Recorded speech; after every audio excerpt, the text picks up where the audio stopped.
تو انہیں ٹینشن لینے کی کیا ضرورت ہے؟ اور اگر بالفرض کسی وجہ سے وہ ایسا ضروری سمجھیں تب بھی انہیں مروانے کے لیے وہ کرائے کا ٹٹو استعمال کر سکتے ہیں، جسے گرفتار کرنے کے باوجود ہمارے ہاتھ پہلے کی طرح کچھ بھی نہیں لگے گا۔ سب سے بڑھ کر یہ کہ کیا یہ بات یقینی ہے کہ وہ ان کی گرفتاری سے لا علم ہے؟ ہو سکتا ہے انہیں اچھی طرح علم ہو کہ یہ ہماری قید میں ہیں، اس صورت میں وہ ان کے قریب بھی نہیں پھٹکیں گے۔ سر، زیادہ سے زیادہ ہمارا منصوبہ ناکام ہوگا نا؟ یہ دونوں تو یوں بھی ہمارے کسی کام کے نہیں، اور اس کے علاوہ آپشن بھی تو کوئی نہیں بچتا۔ جس نمبر سے انہیں احکام موصول ہوتے ہیں اسے ٹریس کرنا تھا۔ اس مقصد کے لیے کوئی ایک نمبر استعمال نہیں ہوتا سر۔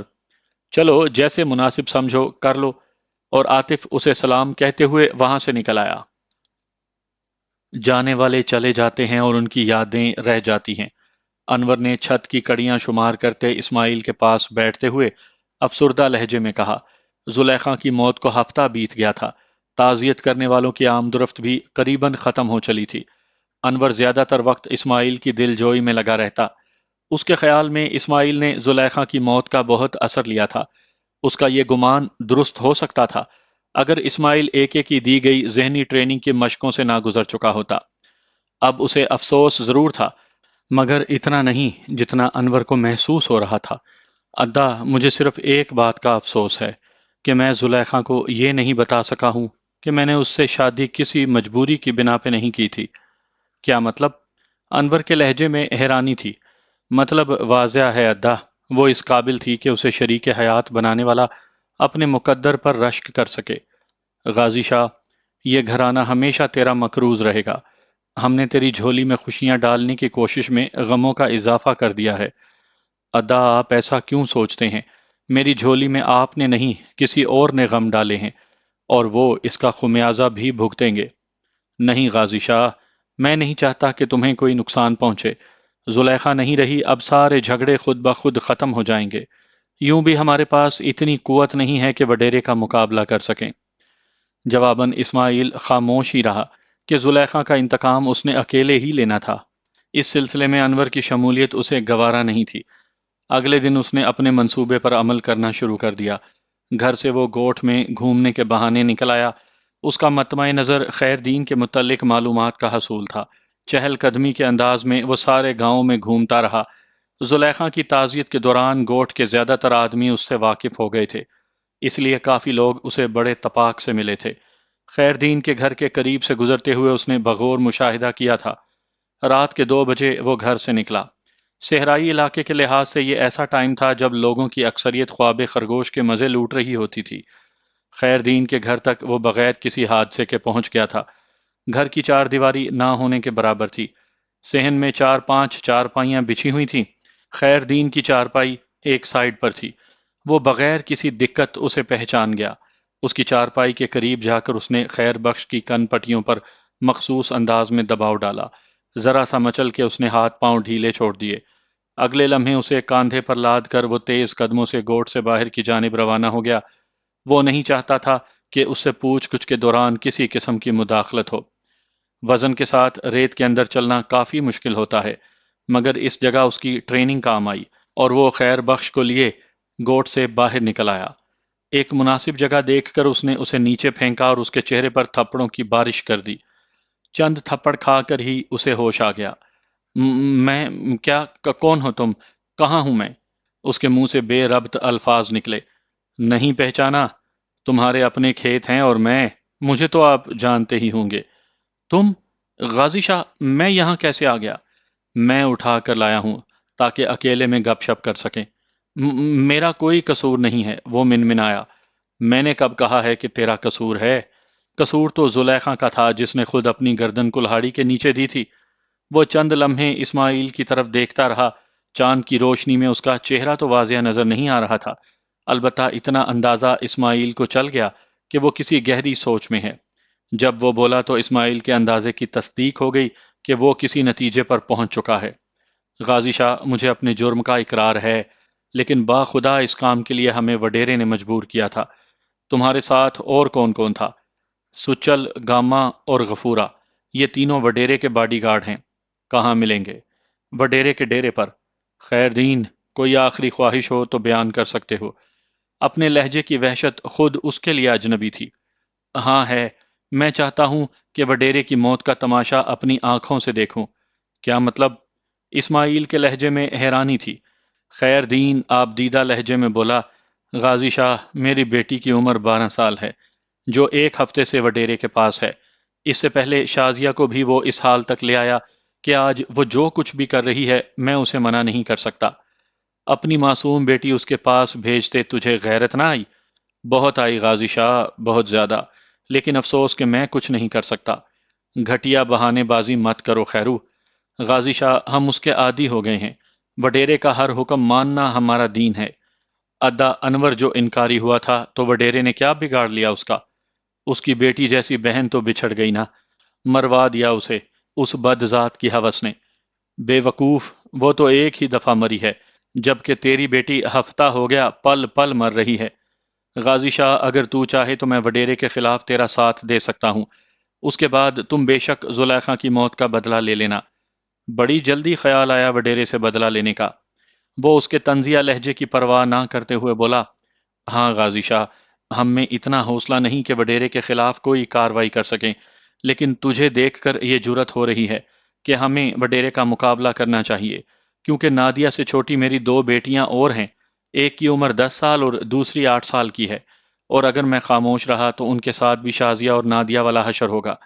اس لیے بہتر یہی ہے کہ وڈیرے کے خلاف تیرے ساتھ مل جاؤں، زیادہ سے زیادہ موت ہی آئے گی نا، تو مرنا تو تیرے ہاتھوں سے یوں بھی ہے، کچھ کر کے تو مروں، کم از کم مرتے وقت میرے دل میں یہ اطمینان تو ہوگا کہ میری بیٹیاں اب اس مردود کی دسترس سے محفوظ ہیں۔ مجھے کیسے اعتبار آئے؟ پاک پروردگار اور سوہنے رسول صلی اللہ علیہ وآلہ وسلم کا واسطہ، تو مانو گے نا؟ تیرے گندے منہ سے یہ مقدس نام اچھے نہیں لگتے خیرو۔ غازی شاہ، میں تیرا مجرم ہوں، معافی نہیں مانگ رہا، مہلت چاہتا ہوں۔ آج یہ زندگی بے فائدہ ختم ہو رہی ہے، کسی مقصد پر قربان کرنے دو۔ تجھے خدا کا واسطہ، سونے رسول صلی اللہ علیہ وآلہ وسلم کا واسطہ، زلیخا کا واسطہ۔ خیرو نے اس کے سامنے ہاتھ باندھ دیے۔ خیرو، تجھے بہت دیر ہو گئی ہے، اگر تو اس حالت میں آنے سے پہلے میرے پاس آ کر اپنے جرم کا اقرار کر لیتا تو شاید میں تجھے معاف کرنے کا سوچ سکتا۔ غازی شاہ، جیسے تیری مرضی ہو اسی طرح مارنا، بس تھوڑی سی مہلت، 1 دن کی، صبح تک کی۔ ناممکن ہے، اسماعیل کے لہجے میں قطعیت تھی۔ ٹھیک ہے غازی شاہ، لیکن ایک وعدہ کرو۔ کیا؟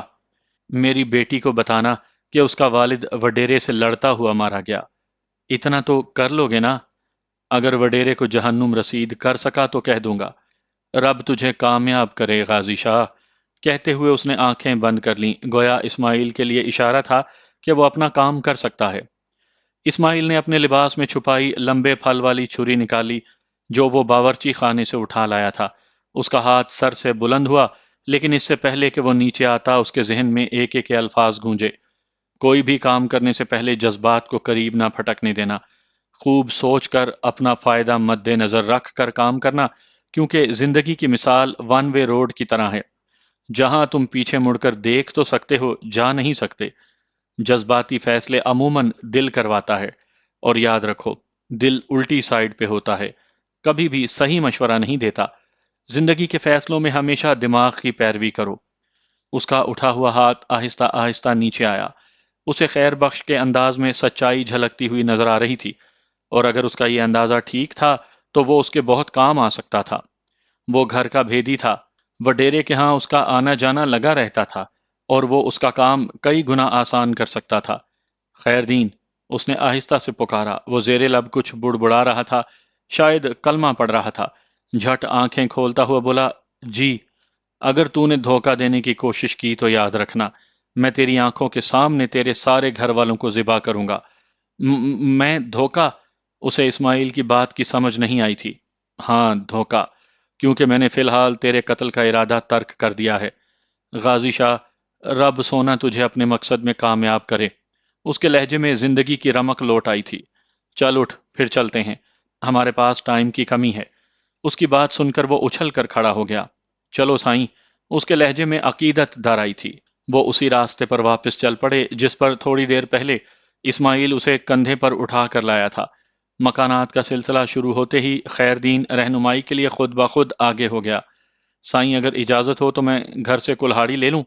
اپنے گھر کے قریب سے گزرتے ہوئے وہ مستفسر ہوا۔ لے لو۔ ایک لہجہ سوچ کر اسماعیل نے اسبات میں سر ہلا دیا۔ اجازت ملتے ہی وہ اپنے گھر میں داخل ہوا اور بغیر کسی تاخیر کے کلہاڑی کے ساتھ برآمد ہوا۔ ان کا سفر جاری رہا۔ یہ وڈیرے کی حویلی ہے۔ ایک بڑی سی حویلی کے قریب سے گزرتے ہوئے خیرو آہستہ سے بولا، میں جانتا ہوں، مگر تم تو اسے بائی پاس کر رہے ہو۔ ہاں، کیونکہ وہ شاز و نادر ہی یہاں رات بسر کرتا ہے۔ اس کی زیادہ راتیں اپنے ڈیرے پر گزرتی ہیں جہاں وہ گاؤں کی معصوم کلیوں کی عزت سے کھیلتا ہے۔ خیرو کے لہجے میں دنیا جہاں کا غم و غصہ تھا۔ اسماعیل نے اس کی بات پر کوئی تبصرہ کرنے کے بجائے خاموش رہنے کو ترجیح دی۔ تھوڑی دیر بعد وہ وڈیرے کے ڈیرے کے قریب پہنچ گئے تھے۔ یہ ڈیرا کسی بھی طرح حویلی سے کم نہیں تھا۔ حویلی اور ڈیرے کی بناوٹ میں، بیرونی دیواروں کی اونچائی میں کمی بیشی کے علاوہ کوئی فرق نہیں تھا کہ ڈیرے کی دیواریں حویلی کے مقابلے میں کم اونچی تھیں۔ سامنے والے بڑے دروازے پر ایک آدمی جاگ کے پہرا دیتا ہے، باقی لوگ آرام کرتے ہیں۔ یوں بھی وڈیرے کی حویلی یا ڈیرے میں گھسنے کا کوئی سوچ بھی نہیں سکتا۔ اچھا یوں ہے کہ ہم دونوں سامنے سے جائیں گے، تم چوکیدار سے دروازہ کھلواؤ گے۔ یوں بھی وہ تمہیں اچھی طرح جانتا ہے، اس لیے اسے شک نہیں ہوگا۔ اس کے بعد میں جانوں اور میرا کام۔ ٹھیک ہے۔ خیرو اسی کی طرح سرگوشی میں بولتے ہوئے ڈیرے کے بڑے گیٹ کی طرف بڑھ گیا۔ ٹھہرو، بات سنو۔ اچانک ایک خیال اسماعیل کے دماغ میں بجلی کے کوندے کی طرح لپکا اور اس نے خیر دین کو آگے بڑھنے سے روک دیا۔ جی سائیں، ڈیرے کے اندر کتے ہیں؟ اگر آپ کی مراد 4 ٹانگوں والے کتے سے ہے تو وہ نہیں ہے۔ وہ 2 ٹانگوں والے البتہ 5-6 موجود ہوں گے۔ پھر یوں کرو، دروازے کے بجائے دیوار سے اندر جاتے ہیں کہ دستک دینے سے کہیں تمام جاگ نہ جائیں، خواہ مخواہ کام بڑھا دیں گے۔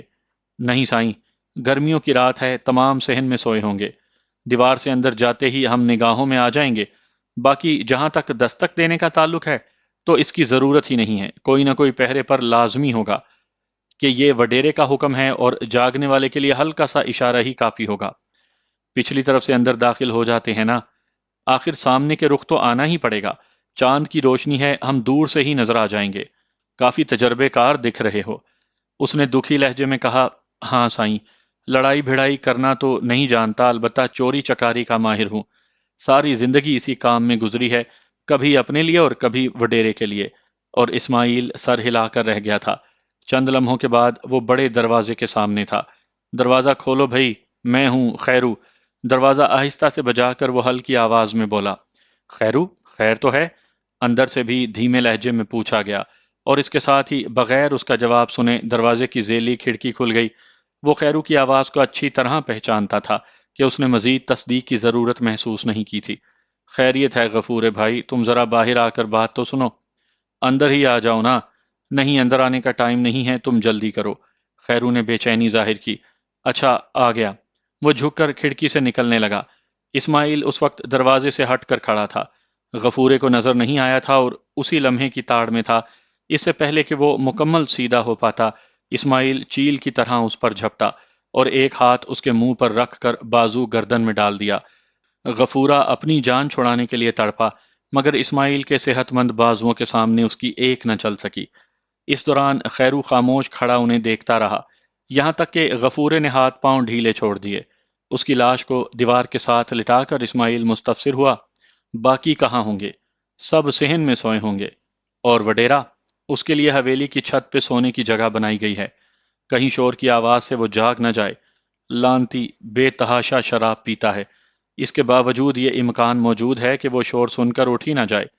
وہ گیٹ کے سامنے کھڑے سرگوشیوں میں بات کر رہے تھے۔ تو پھر کیا کیا جائے؟ کرنا کیا ہے؟ اندر گھس کر کلہاڑیوں سے گردنیں اتار دیتے ہیں حرام زادوں کی۔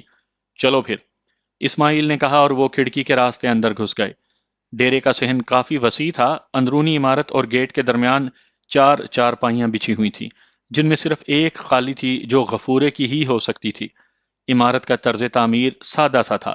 چھت پر جانے کے لیے چوڑی سیڑھیاں برآمدے کی ایک سائڈ پر بنی تھیں۔ وہ دونوں شانہ بشانہ چلتے ہوئے سوئے ہوئے آدمیوں کے قریب پہنچ گئے۔ سونے والوں کی کلہاڑیاں سرہانے کے سمت چارپائیوں کے پایوں کے سہارے کھڑی تھیں۔ خیرو کے پاس اپنی کلہاڑی موجود تھی۔ اسماعیل نے وہیں سے ایک کلہاڑی اٹھا لی۔ اسماعیل نے ایک آدمی کی طرف اشارہ کر کے خیرو کو اسے ہلاک کرنے کی ذمہ داری سونپی اور دوسرے کی گردن کا نشانہ لے کر اپنی کلہاڑی بلند کی۔ دونوں کی کلہاڑیاں آگے پیچھے نیچے آئیں اور 2 بندوں کی گردنیں آدھی سے زیادہ کٹ گئی تھیں۔ دونوں کے گلے سے ایک تیز خرخراہٹ نکلی اور وہ زور زور سے ہاتھ پاؤں جھٹکنے لگے۔ تیسرا بندہ چارپائیوں کی چرچراہٹ سے جاگ گیا تھا۔ کون ہے؟ کیا ہے؟ اس کے منہ سے گھبرائی ہوئی آواز نکلی، مگر اسماعیل کی کلہاڑی نے اسے زیادہ بولنے کا موقع نہ دیا۔ تیز دھار کلہاڑی نے اس کے سر کو تربوز کی طرح دو ٹکڑوں میں تقسیم کر دیا تھا۔ چلو اس بڑے لانتی کے پیچھے۔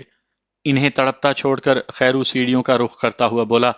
اسماعیل کو بھی اندازہ تھا کہ ان تینوں کے زندہ بچنے کے امکانات 100 میں سے 0 تھے۔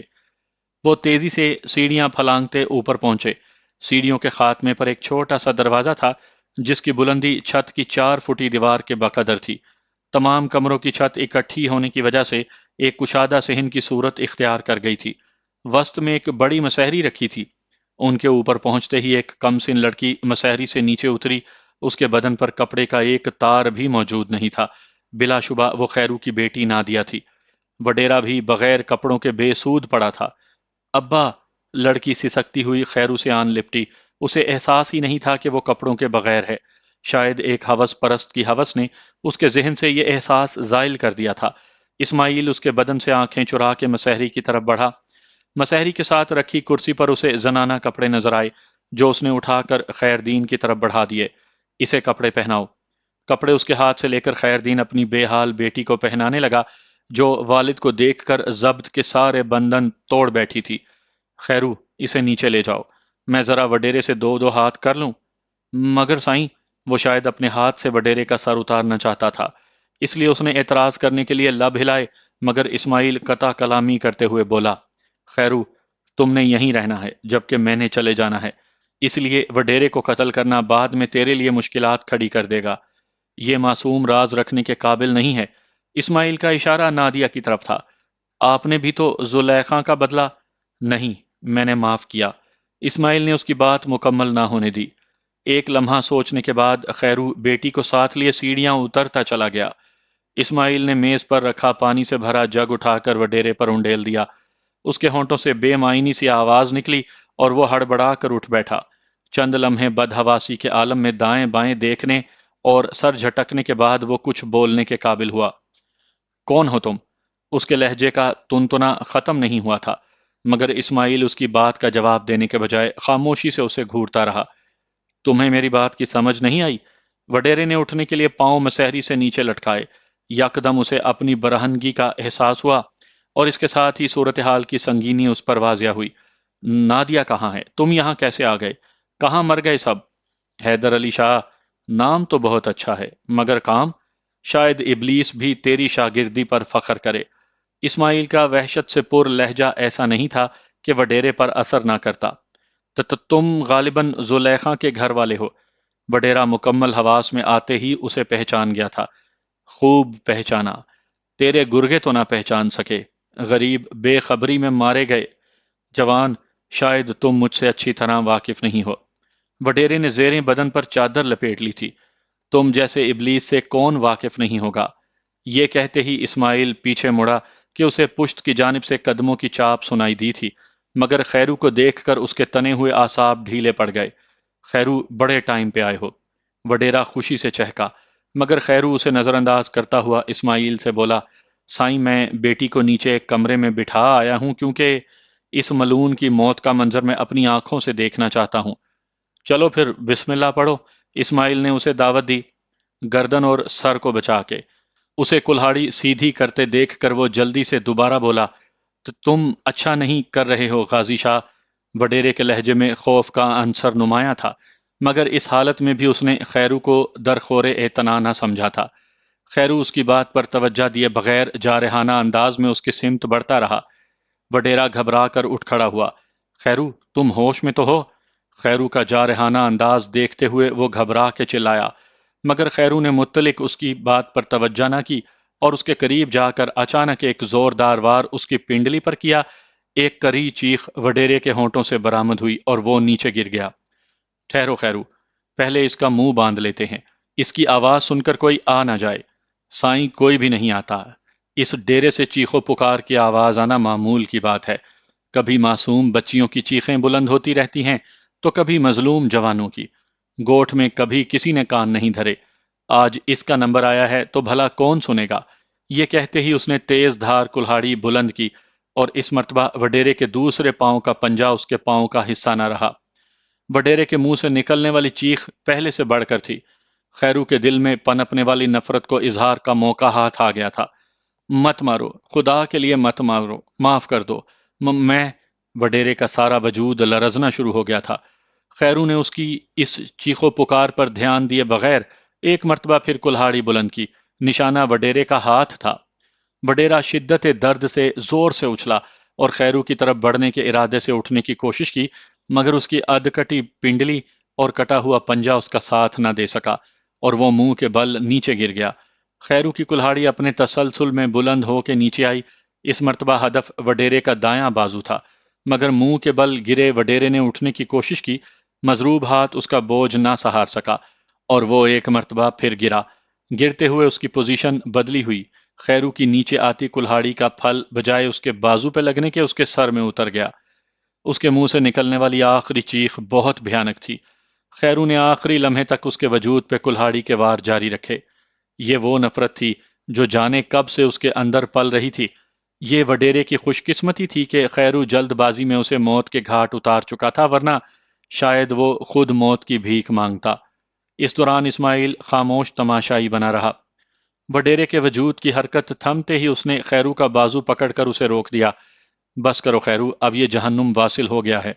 اس کی آواز گویا خیرو کو ہوش کی دنیا میں لے آئی۔ بڑی جلدی جہنم واصل ہوا ہے سائیں۔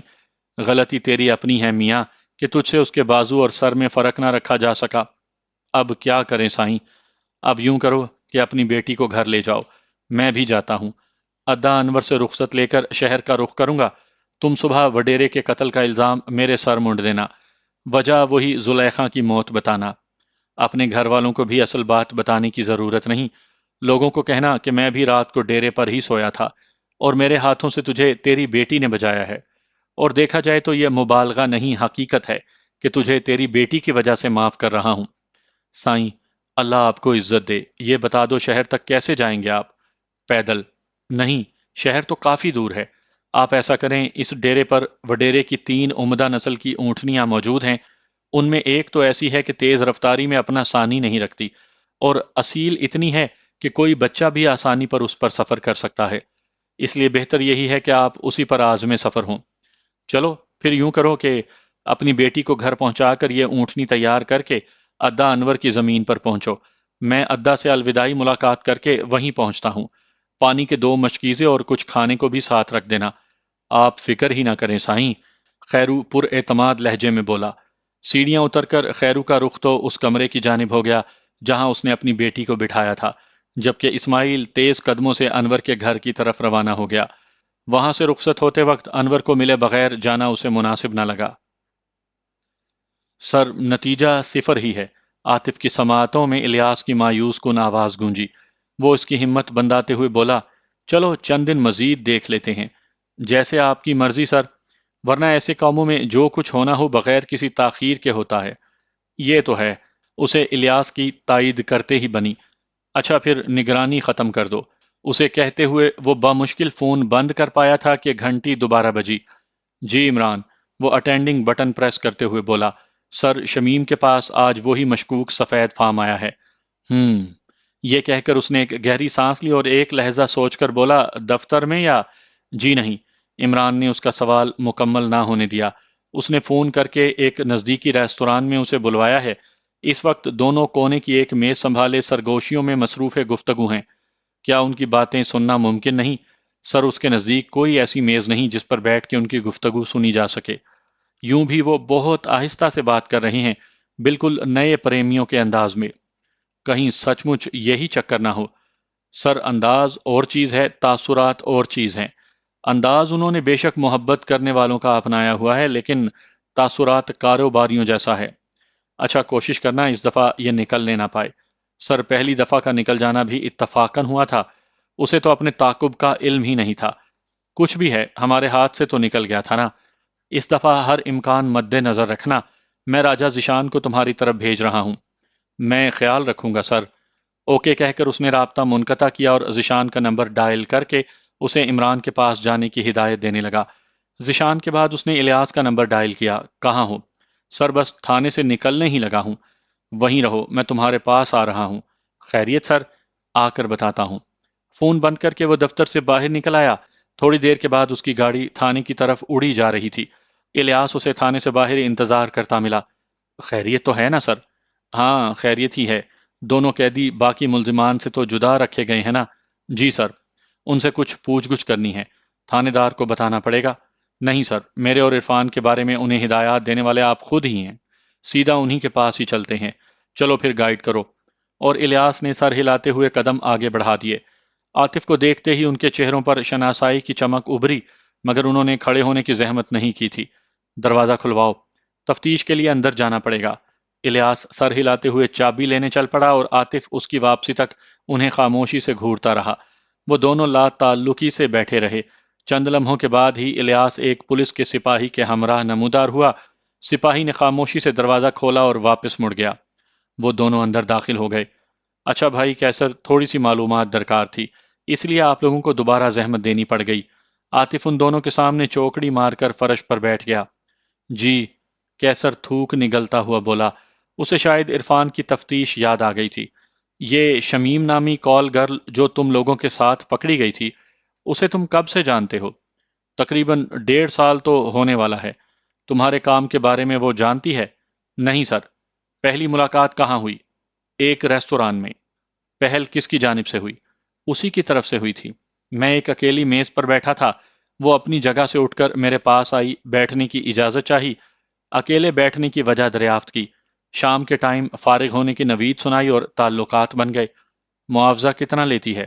شروع میں 1-2 دفعہ تو میں نے زبردستی کچھ رقم پکڑا دی تھی، بعد میں تعلقات کے بل بوتے پر ہی ملاقاتیں ہوتی رہیں۔ تعلقات کے بل بوتے پہ؟ میں سمجھا نہیں۔ اس کا کہنا تھا کہ وہ مجھے چاہتی ہے اور مجھ سے ملنا ہی اس کا معاوضہ ہے۔ اور تیرا دوست نصیر؟ اس کے چاہنے کا یہ مطلب تو نہیں تھا کہ میرے علاوہ وہ کسی کے پاس نہیں جائے گی۔ یہ تو اس کا سائیڈ بزنس ہے۔ ہم دونوں معاوضے سے مستثنیٰ تھے اور بس۔ یوں بھی ہمیں اس سے غرض نہیں تھی کہ وہ کیا کرتی ہے، کس کے پاس جاتی ہے۔ اسی طرح اس نے بھی کبھی ہمارے کسی اور کو بلانے پر اعتراض نہیں کیا۔ عاطف نے اسی طرح کے چند اور سوالات کیے اور الیاس کو چلنے کا اشارہ کرتا ہوا حوالات سے باہر نکل آیا۔ تھوڑی دیر کے بعد وہ تھانے دار کے آفس میں تھے۔ وہ عاطف کا صورت آشنا نہیں تھا، مگر دونوں چند مرتبہ فون پر گفتگو کر چکے تھے۔ تھانے دار بڑی عقیدت سے انہیں ملا۔ رسمی گفتگو کے بعد عاطف براہ راست مطلب کی بات پر آ گیا۔ انسپکٹر صاحب، دونوں آدمی ہماری طرف سے فارغ ہیں۔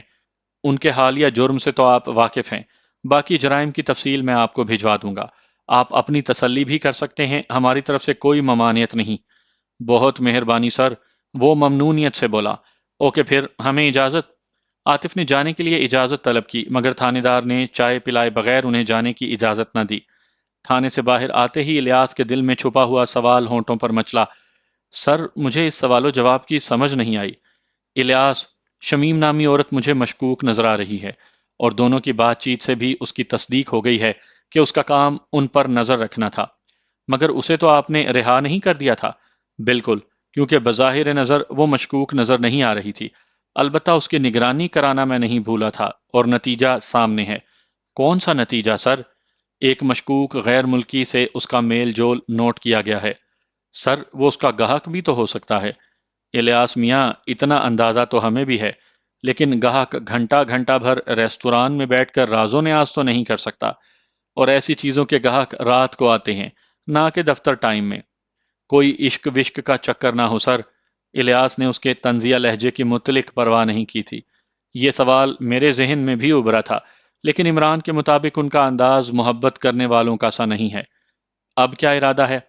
اس غیر ملکی پر ہاتھ ڈالنا ہے، شاید کوئی کام کی بات معلوم ہو جائے۔ اور شمیم؟ وہ بھی ساتھ ہوگی۔ اس مرتبہ اس سے جدا طریقے سے تفتیش ہوگی۔ پہلے تو ہم غلط فہمی میں مارے گئے۔ جواباً الیاس سر ہلا کر رہ گیا تھا۔ انور بہت جذباتی ہو گیا تھا۔ کافی دیر اس نے اسماعیل کو اپنے ساتھ لپٹائے رکھا۔ غازی شاہ، اس گھر کے دروازے ہمیشہ تیرے لیے وا رہیں گے۔ گو میں جانتا ہوں کہ ہم تیرے دکھوں میں اضافے کا باعث ہی بنے ہیں، لیکن باخدا ایسا نادانستگی میں ہوا ہے۔ ادا، خوشیوں کا ایک لمحہ بھی ہزاروں دکھوں کا مداوا بن سکتا ہے، بشرط یہ کہ وہ سچی خوشی ہو۔ زلیخا میری زندگی میں بہار کا جھونکا بن کر آئی، اور ہمیشہ میری یادوں میں زندہ رہے گی۔ اس کے قاتل کو میں نے جہنم واصل کر دیا ہے۔ تفصیلات آپ کو خیر دین سے پتہ چل جائیں گی۔ اب میرے پاس ٹائم بالکل ہی نہیں ہے۔ زندگی رہی تو کسی دن ضرور آپ سے ملنے آؤں گا۔ اور ہاں، خیر دین آپ کی زمین واپس کر دے گا۔ وہ بغیر کسی بحث کے لے لینی ہے، اور ہو سکے تو اسے معاف کر دینا۔ اسے اپنی غلطیوں کا احساس ہو گیا ہے۔ شہر تک کیسے جاؤ گے؟ وڈیرے کی اونٹنی کے ساتھ خیر دین گوٹ سے میرا باہر منتظر ہوگا۔ اچھا، رقم تو ساتھ لیتے جاؤ، راستے میں کام آئے گی۔ ادا، اگر رقم کی ضرورت ہوتی تو آپ سے مانگنے میں مجھے کوئی شرم مانے نہیں تھی۔ تھوڑی سی تو رکھ لو۔ انور التجائیہ لہجے میں بولا، نہیں ادا۔ اسماعیل نے اس سے زبردستی مسافہ کیا اور بیٹھک کے اس کمرے پر الوداعی نگاہ ڈال کر باہر نکل آیا جس میں اس نے زلیخا کے ساتھ زندگی کی چند قیمتی اور یادگار راتیں بتائی تھیں۔ خیرو کو اس نے ادا انور کے کھیت میں اپنا منتظر پایا۔ ایک قوی الجثہ اونٹنی اس کے ہمراہ تھی۔ خیر دین، میرے پاس اتنا وقت نہیں کہ میں زیادہ باتیں کر سکوں۔ مختصر یہ کہ میں تجھے معاف کرتا ہوں، اور ادا انور کو بھی میں نے بتا دیا ہے، وہ بھی تجھے معاف کر دے گا۔ وڈیرے کی موت کا سارا الزام آپ لوگوں نے میرے سر دھرنا ہے، کیونکہ مجھے اس سے کوئی فرق نہیں پڑنے والا۔ البتہ اتنا کام کر دینا کہ ادا انور سے ہتھیائی گئی زمین اس کے حوالے کر دینا۔ میں ایسے ہی کروں گا سائیں۔ اگر آپ یہ نہ بھی کہتے تب بھی میں نے زمین انور سائیں کے حوالے کر دینی تھی۔ مجھے اپنی کوتاہیوں اور غلطیوں کا اعتراف ہے۔ گو میں ان تمام کا ازالہ تو نہیں کر سکتا، البتہ کوشش ضرور کروں گا کہ اپنے کردار پر لگے چند دھبے ہی مٹا سکوں۔ مجھے بھی تم سے یہی امید ہے خیرو۔ اسماعیل اسے الوداعی مصافحہ کرتے ہوئے بولا۔ تھوڑی دیر کے بعد اونٹنی پر بیٹھا عمر کوٹ کی طرف رواں دواں تھا۔ گو عمر کوٹ سے پہلے چند ایسے شہر موجود تھے جہاں سے اسے گاڑی مل سکتی تھی، مگر اتنی بڑی واردات کے بعد اسے وہاں جانا مناسب نہ لگا۔ وڈیرے کی موت کا الزام اپنے سر لینے کے بعد گوٹھ صدرو سے نزدیکی شہروں میں جانا اس کے لیے خطرے سے خالی نہیں تھا، اور وہ کسی بھی قسم کا خطرہ مول نہیں لینا چاہتا تھا۔ اس لیے اس نے سیدھا عمر کوٹ کا رخ کیا۔ گوٹھ میں گزارے ہوئے دنوں کے دوران شہر کے راستوں کے بارے میں اس نے ادا انور سے اچھا خاصا سمجھ لیا تھا۔ عمر کوٹ صدرو سے 40-45 کلومیٹر دور تھا، اور اسے امید تھی کہ وہ دوپہر تک وہاں پہنچ جائے گا۔ سورج نکلنے کے تک وہ گوٹھ صدرو سے خاصے فاصلے پر آ گیا تھا۔ خیرو کے کہنے کے مطابق وہ اونٹنی واقعی لاجواب تھی۔ اسماعیل کو اونٹ کی سواری کا اتنا ہی تجربہ تھا کہ گوٹھ شالم سے گوٹھ صدرو تک وہ اونٹ پر بیٹھ کر آیا تھا، اور پچھلے اونٹ کی نسبت اس اونٹنی کی رفتار کافی تیز تھی۔ راستے میں ایک جگہ چند کانٹے دار جھاڑیاں دیکھ کر اس نے تھوڑی دیر وہاں آرام کیا، تھوڑا سا کھانا کھایا جو کہ رات کی باسی روٹی اور سبزی کے سالن پر مشتمل تھا۔ وقت نہ ہونے کے باعث خیرو تازہ کھانے کا انتظام نہیں کر سکا تھا۔ باسی روٹی کے علاوہ اس نے بھنے ہوئے چنے اور گڑ بھی کھانے والے پوٹلی میں باندھ دیا تھا۔ جتنی دیر وہ وہاں بیٹھا رہا اونٹنی کانٹے دار جھاڑیوں پر منہ مارتی رہی۔ زیادہ دیر آرام کرنا اسے مناسب نہ لگا، اور وہ ایک مرتبہ پھر اپنی سواری پر بیٹھ کر روانہ ہو گیا۔ البتہ گرمی کی شدت کو دیکھتے ہوئے اس نے اونٹنی کو بھگانے سے گریز کیا۔ چونکہ اس نے مغرب کی سمت سفر کرنا تھا، اس لیے تمام راستے وہ سورج کی مدد سے اپنی سمت کا تعین کرتا رہا۔ ٹریننگ کے دوران انہیں سورج اور تاروں کے ذریعے سمتوں کی پہچان کے طریقے بتلائے گئے تھے۔ آج وہ طریقے اسے عملی زندگی میں کام آ رہے تھے۔ مزید گھنٹہ ڈیڑھ چلنے کے بعد اس کا گزر چند چھوٹی چھوٹی بستیوں سے ہوا۔ یہ لامحالہ عمر کوٹ شہر کی مضافاتی بستیاں تھیں۔ ان کے اختتام پر اسے بہت بڑے شہر کے آثار نظر آ رہے تھے۔ عاطف اس وقت الیاس کے ہمراہ ایک درمیانی درجے کی کوٹھی کے سامنے موجود تھا، جس میں فیصل کے بقول شمیم سے ملنے والا غیر ملکی مقیم تھا۔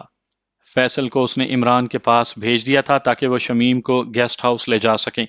سر، انتظار کس بات کا ہے؟ الیاس زیادہ دیر انتظار نہ کر سکا۔ کسی بات کا بھی نہیں، عاطف ہلکی مسکراہٹ سے بولا۔ پھر اندر چلیں نا۔ اندر چل کر کیا کریں گے؟ آپ نے خود ہی تو کہا ہے کہ اسے گرفتار کرنا ہے۔ سوچ رہا ہوں کہ اگر چند دن نگرانی میں رکھا جائے تو کیسا رہے گا؟ جیسے آپ مناسب خیال کریں۔ الیاس کوئی مشورہ نہ دے سکا۔ اور ایک اور حل بھی ہے۔ عاطف گویا خود سے مخاطب ہوا، لیکن اس کی بڑبڑاہٹ اتنی واضح تھی کہ الیاس کو پوچھنا پڑا۔ وہ کیا سر؟ اگر ہم اسے یوں گرفتار کریں کہ کسی کو کانو کان خبر نہ ہو، اور پھر اس کی کوٹھی کی نگرانی کرواتے رہیں، تو لازماً کوئی نہ کوئی اس کا پتہ کرنے آئے گا۔ سر، پتہ تو فون پر بھی ہو سکتا ہے، اور جب ہم اسے گرفتار کر کے لے جا رہے ہیں تو پھر اسے سب کچھ بکنا تو پڑے گا۔ درست ہے، مگر میری بات کا مطلب یہ ہے کہ اگر یہ بھی کوئی درمیانی مہرہ ہوا تو پھر ہم لٹک جائیں گے۔ امید تو ہے ایسا نہیں ہوگا۔ میں بھی امکانی ہی بات کر رہا ہوں۔ بہرحال چلو اس کا بندوبست کر لیں، باقی بعد میں دیکھا جائے گا۔ الیاس کو وہیں نگرانی کا کہہ کر عاطف کوٹھی سے گیٹ کی طرف بڑھ گیا۔ اطلاعی گھنٹی بجاتے ہی ذیلی کھڑکی کھول کر چوکیدار باہر آیا۔ جی سر۔ عاطف کا معززانہ حلیہ دیکھتے ہوئے اس کا لہجہ مؤدبانہ ہو گیا تھا۔ صاحب گھر پر ہیں؟ چوکیدار نے متذبذب لہجے میں کہا۔ سر یہ ٹائم تو ان کے سونے کا ہے اور ان کا حکم ہے کہ انہیں کسی صورت جگایا نہ جائے۔ کس ٹائم اٹھتے ہیں؟ 5 بجے سر۔ وہ کلائی پر بندھی گھڑی دیکھتا ہوا بولا۔ اس کی تقلید میں عاطف نے بھی گھڑی پر نگاہ دوڑائی، 4 بجنے والے تھے۔ کوئی بات نہیں، میں 1 گھنٹہ انتظار کر لوں گا۔ سر ان کی اجازت کے بغیر؟ یار میں تیرے ساتھ ہی بیٹھ جاؤں گا۔ اصل میں تیرے صاحب کی ساتھ میری ملاقات طے تھی، لیکن غلطی سے ٹائم کا تعین میں نہ کر سکا۔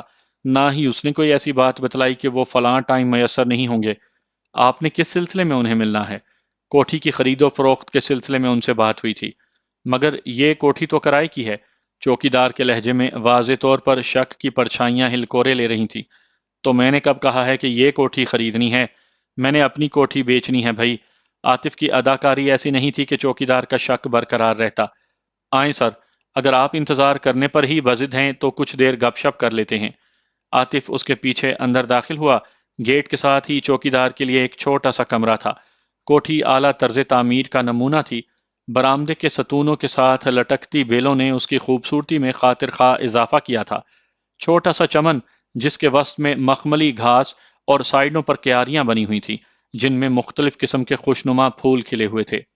ایک سرسری نظر سے وہ اتنا ہی دیکھ پایا تھا کہ اس کے بعد اسے چوکیدار کے پیچھے اس کے کمرے میں داخل ہونا پڑا۔ کمرے کے کونے میں سنگل بیڈ اور اس کے ساتھ لکڑی کی 3 کرسیاں بغیر کسی ترتیب کے پڑی تھیں۔ چوکیدار نے ایک کرسی کی طرف اشارہ کرتے ہوئے کہا، بیٹھیں جناب۔ وہ اطمینان سے بیٹھتے ہوئے مستفسر ہوا، یار بیگم صاحبہ بھی اس وقت آرام فرماتی ہیں؟ صاحب غیر شادی شدہ ہے سر۔ ویسے یہ بہتر ہے۔ عاطف نے کھڑے ہو کر کوٹ کی اندرونی جیب میں رکھا پسٹل نکالتے ہوئے کہا، اگر محسوس نہ کرو تو ذرا گھوم جاؤ۔ پسٹل دیکھتے ہی وہ ذرا بھی نہ گھبرایا تھا۔ مسٹر، میرا خیال ہے تم کسی غلط جگہ آن پھنسے ہو۔ بہتر یہی ہے کہ چپ چاپ چلے جاؤ اور آئندہ ادھر کا رخ نہ کرنا۔ میرا خیال ہے تمہیں میری بات کی سمجھ نہیں آئی۔ اس کا اطمینان دیکھتے ہوئے عاطف کو یہ اندازہ لگانے میں دیر نہ لگی کہ وہ صرف دکھاوے کا چوکیدار ہے اور تمہیں بھی شاید کسی اور کی زبان سمجھ آتی ہے۔ کہتے ہوئے وہ اچانک بجلی کے کوندے کی طرح اچھلا۔ اس کی گھومتی کک کا نشانہ عاطف کا پسٹل والا ہاتھ تھا۔ ایک ہلکا سا قدم اپنی جگہ سے پیچھے لے کر عاطف نے اس کا وار خطا کیا۔ وہ وار خطا ہونے سے لڑکھڑا سا گیا تھا۔ اس سے پہلے کہ وہ سنبھل کر دوسرا حملہ کرتا، عاطف اپنی جگہ پر کھڑے کھڑے گھوما۔ اس کی ایڑی توپ سے نکلے ہوئے گولے کی طرح چوکیدار کی کن پٹی کی طرف پڑی۔ اسے اس وقت پتا چلا جب بوٹ کی مضبوط ایڑی اور اس کی کن پٹی کا ملاپ ہو چکا تھا۔ زمین چاٹنے کے علاوہ اس کے پاس کوئی راستہ نہ بچا تھا۔ عاطف نے اسی پر اکتفا نہ کیا۔